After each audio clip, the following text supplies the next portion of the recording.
Dating ആപ്പിലൂടെ യുവതിയെ പരിചയപ്പെട്ട് ഒടുവിൽ ഒരു ചായ കുടിക്കാൻ പോയ ഒരു സംഭവമാണ് ഇപ്പോൾ യുവാവിന് തന്നെ കുരുക്കായി മാറിയിരിക്കുന്നത്. ജന്മദിനം ആഘോഷിക്കാൻ ഒരു കഫേയിലേക്ക് വിളിച്ചു വരുത്തുകയായിരുന്നു. അങ്ങനെ കൂട്ടുകാരിയെ കാണാൻ കഫേയിലെത്തി. ജ്യൂസും കേക്കും കഴിച്ചു. പക്ഷേ യുവാവിന് കിട്ടിയത് മുട്ടൻ പണിയായിരുന്നു. ബില്ല് വന്നത് വൻതുക.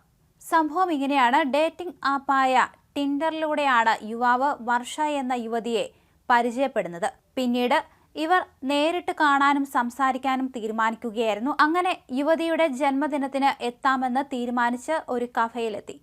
കുറച്ചു നേരം ഇവർ സംസാരിച്ചിരുന്നു. പിന്നെ ഭക്ഷണങ്ങളും ഓർഡർ ചെയ്തു. വളരെ ലഘുവായ ഭക്ഷണം മാത്രമേ ഓർഡർ ചെയ്തുള്ളൂ. വൈകുന്നേരത്തോടെ വർഷയുടെ ഫോണിലേക്ക് ഒരു കോളെത്തി. വീട്ടിലേക്ക് അടിയന്തരമായി എത്തണമെന്നും വീണ്ടും കാണാമെന്നും യുവാവിനോട് പറഞ്ഞ് വർഷ വേഗത്തിൽ തന്നെ കഫേയിൽ നിന്നും ഇറങ്ങി. പിന്നീടാണ് യുവാവിനെ വെട്ടിലാക്കിയ വൻ തട്ടിപ്പ് പുറത്തു വന്നത്. യുവതി പോയതിന് പിന്നാലെ ബില്ലുമായി ജീവനക്കാരെത്തി. ബില്ല് വന്നത് 1,21,917 രൂപയാണ്. ഇതിനെക്കുറിച്ച് യുവാവ് ജീവനക്കാരോട് പറയുകയും ചെയ്തു. പക്ഷേ കഫേ ഉടമ അക്ഷയ് പഹ്വയും ജീവനക്കാരും യുവാവിനെ ഭീഷണിപ്പെടുത്തി മുഴുവൻ പണവും അടപ്പിച്ചു. പിന്നീടാണ് ചതി പറ്റിയെന്ന് യുവാവ് മനസ്സിലാക്കിയത്.